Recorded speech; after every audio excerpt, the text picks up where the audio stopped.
Hello everyone. आज के इस टॉपिक में हम लोग बात करेंगे कॉम्बिनेशन ऑफ रेजिस्टेंसेस की। ठीक है, रेजिस्टेंस तो आप सभी को मालूम है किसे कहते हैं, जो करंट को अपोज करने का काम करता है। ठीक है, तो आज उन्हीं रेजिस्टेंसेस को हम लोग सीरीज और पैरेलल में लगा के देखेंगे और देखेंगे कि मतलब कंबाइंड रेजिस्टेंस कितने के बराबर आता है। तो चलिए स्टार्ट करते हैं विद सीरीज के साथ। तो सबसे पहले हम यहाँ पर 3 रेजिस्टेंस लेते हैं जिनको हम सीरीज में लगाने का काम करेंगे। ये आपके पास फर्स्ट रेजिस्टेंस है, ये आपके पास दूसरा रेजिस्टेंस है, यहाँ पर आपके पास ये 3 को नेमिंग कर देते हैं R1, R2 और R3 के लिए। ये आपके पास 3 रेजिस्टेंस है। ठीक है, और इसे आपने एक बैटरी से कनेक्ट कर दिया है और यहाँ पर आपने एक की लगा के इस सर्किट को कंप्लीट कर लिया है। पोटेंशियल डिफरेंस V अप्लाई करा और की यहाँ पर लगा रखी है। तो पूरे सर्किट में आपका आई करंट फ्लो करके जा रहा है और तीनों से होकर आई करंट आपका क्या आ रहा है, वापस आ रहा है। अब सीरीज के लिए आपको एक चीज़ ध्यान रखनी है कि जितना आपको यहाँ से ये पोटेंशियल डिफरेंस आ रहा होगा वो तीनों रेजिस्टेंस के लिए अलग अलग होगा। ये आपको ध्यान रखना पड़ेगा। V1, V2 और V3, यानी कि टोटल पोटेंशियल इन 3 रेजिस्टेंसेस में क्या हो जाएगा, अलग अलग डिवाइड हो जाएगा। और जो आई करंट यहाँ से जा रहा है वो तीनों रेजिस्टेंस के लिए कैसा रहेगा, आपका सेम रहेगा। इतनी चीज़ आपको रखनी है, ध्यान रखनी है। ठीक, नेक्स्ट अब सबसे पहले से प्रूफ करने के लिए आपको ये देखना है कि जो चीज़ वेरी कर रही है उसी को लिया जाए यहाँ पर। ठीक है, तो टोटल पोटेंशियल जो V है वो कितने के बराबर है आपके पास, V1 plus V2 plus V3 के बराबर है। आप इसे फर्स्ट इक्वेशन मान लीजिए। जो पोटेंशियल डिफरेंस यहाँ से दिया गया है वो तीनों रेजिस्टेंस में बढ़ रहा है, जो डिवाइड हो रहा है उसे आप लोगों ने यहाँ पर लेट कर लिया कि V1 plus V2 plus V3 के बराबर है। नेक्स्ट आपने लिखना है यहाँ पर अकॉर्डिंग टू ओम्स लॉ। ठीक है, ओम्स लॉ तो आप सभी को मालूम होगा कि V इज इक्वल टू कितने के बराबर होता है, IR के बराबर होता है। अब इस रिलेशन की हेल्प से हम लोग यहाँ पर V1, V2 और V3 की क्या करेंगे, वैल्यूज को फाइंड आउट करेंगे। इसका मतलब रेजिस्टेंस R1 में से कितना पोटेंशियल है, रेजिस्टेंस R2 के लिए कितना पोटेंशियल है और रेजिस्टेंस R3 के लिए कितना पोटेंशियल है, ये यहाँ पर हम लोग निकाल के देखेंगे। तो चलिए, तो मान के चलते हैं कि फॉर रेजिस्टेंस R1 के लिए इस रिलेशन में अप्लाई करना है। वोल्टेज कितनी है, V1 के बराबर, करंट कितना है I, और रेजिस्टेंस कितना है R1 के बराबर। सिमिलरली फॉर रेजिस्टेंस R2 हमारे पास वोल्टेज है V2, करंट कितना है सेम, और रेजिस्टेंस कितना बन जाएगा R2। और थर्ड वोल्टेज के लिए V3, करंट कितना है I और रेजिस्टेंस कितना है R3। इस तरीके से आपने यहाँ पर नोटिस किया है कि V1, V2 और V3 की वैल्यू आपको मिल चुकी है। आप इन वैल्यूज को फर्स्ट इक्वेशन में क्या कर दीजिए, पुटअप कर दीजिए। तो आप आएंगे फ्रॉम फर्स्ट इक्वेशन, V की जगह पुटअप करने पर आपको मिलेगा IR, V1 की जगह आप लोग पुटअप करेंगे IR1, V2 की जगह आप लोग पुट करेंगे IR2 और V3 की जगह आप लोगों ने पुट करा IR3। इस तरीके से आपके पास इक्वेशन आ जाएगी। अब राइट हैंड साइड में से आप लोग I को कॉमन ले लीजिए, तो आपके पास बचेगा R1 plus R2 plus R3। और यहाँ पर आप देखेंगे कि I से I क्या हो जाएगा, कैंसिल। तो फाइनली हमारे पास R की वैल्यू आ जाएगी R1 plus R2 plus R3। और क्योंकि ये सीरीज के लिए तो यहाँ पर आप सफिक्स में इसमें क्या लगा सकते हैं, S लगा सकते हैं। तो ये था हमारे पास एक्सप्रेशन सीरीज कॉम्बिनेशन का, कितना, R1 plus R2 plus R3। 3 resistance हमारे पास सीरीज में थे, तो आपको उनका इक्विवेलेंट रेजिस्टेंस के लिए आपको सिंपली उनको क्या करना है, ऐड करना है। तो जब हम आगे न्यूमेरिकल सॉल्व करेंगे उसमें आपको जितने भी रेजिस्टेंस होंगे जब वो सीरीज में होंगे तो उसका मतलब है आपको सिंपली उनको क्या करना है, आपस में ऐड करना है। तो इस तरीके से आप लोग ओम्स लॉ की हेल्प से सीरीज में लगे हुए रेजिस्टेंस के इक्विवेलेंट रेजिस्टेंस को क्या कर सकते हैं, फाइंड आउट कर सकते हैं। चलिए, अब नेक्स्ट हमारे पास है पैरेलल सर्किट को भी लगा के देख लेते हैं कि पैरेलल में इसका क्या होगा।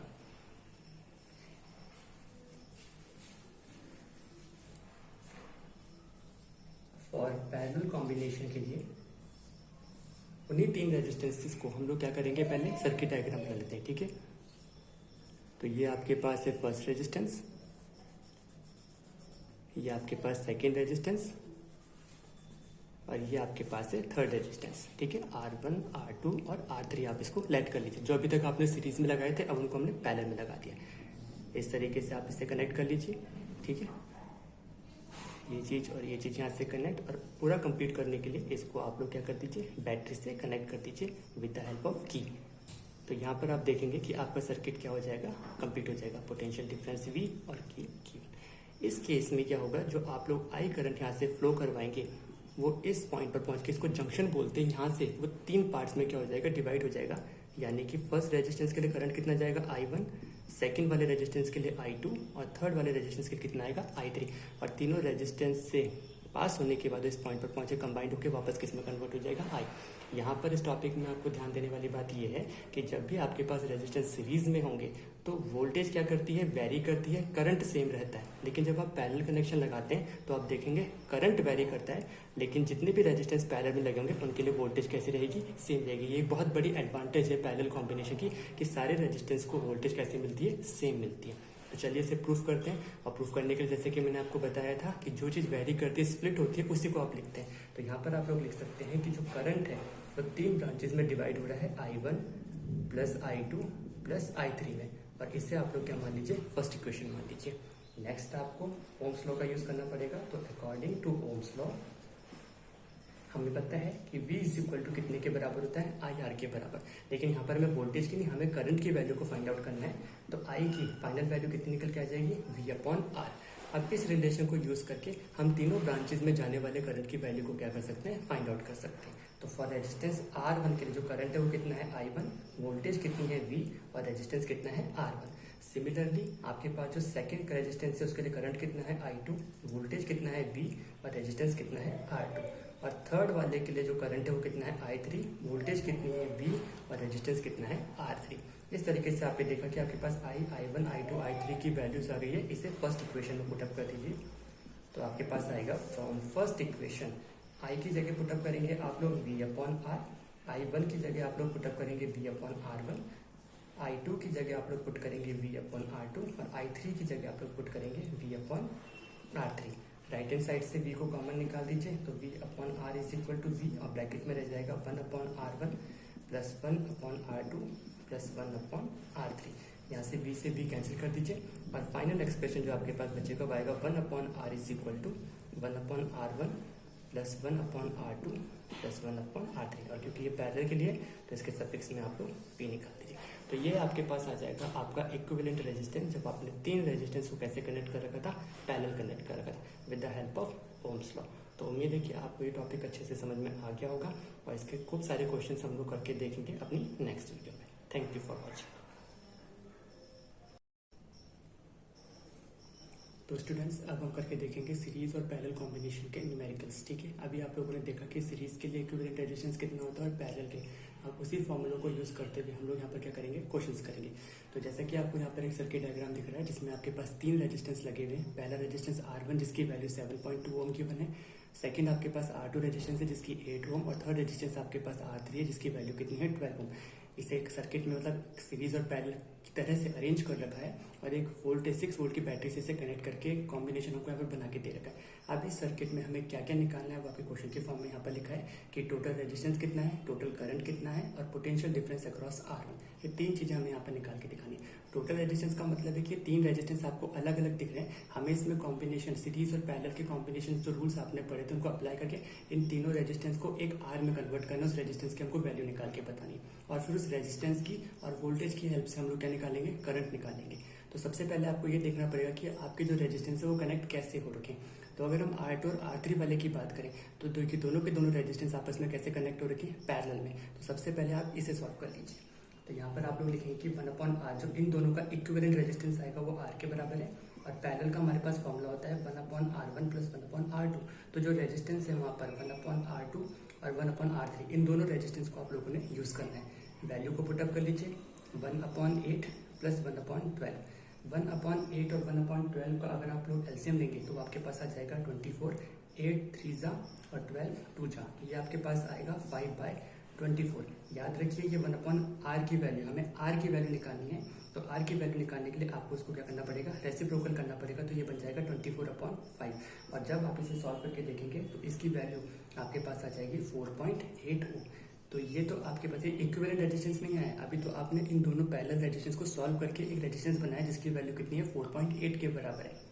अब आपको ये ध्यान रखना है यहाँ पर, ये जो दोनों रेजिस्टेंस आपने सॉल्व करके लिखे जिसकी वजह से रेजिस्टेंस 4.8 आया है, ये R1 के साथ कैसा लगा हुआ है, सीरीज में लगा हुआ है।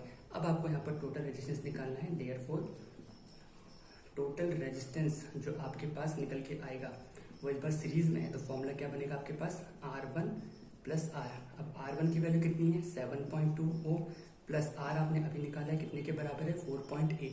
तो जो आपके पास टोटल रेजिस्टेंस आर आ जाएगा इस बार वो कितने के बराबर होगा आपके पास 12 ओम के बराबर। 7.2 और 4.8 को आपस में ऐड करेंगे तो आपके पास रेजिस्टेंस निकल के आ जाएगा 12 ओम। तो इस तरीके से आपने देखा कि तीन रेजिस्टेंस जो आपके कॉम्बिनेशन के तौर पे यहाँ पर दिख रहे थे उनको आपने पैरेलल और सीरीज कॉम्बिनेशन को अप्लाई करके कैसे सॉल्व करके टोटल रेजिस्टेंस की वैल्यू यहाँ पर निकाली। अब सेकंड पार्ट करने के लिए हमको निकालना है टोटल करंट। तो यहाँ पर आप लोग लिखेंगे ओम्स लॉ।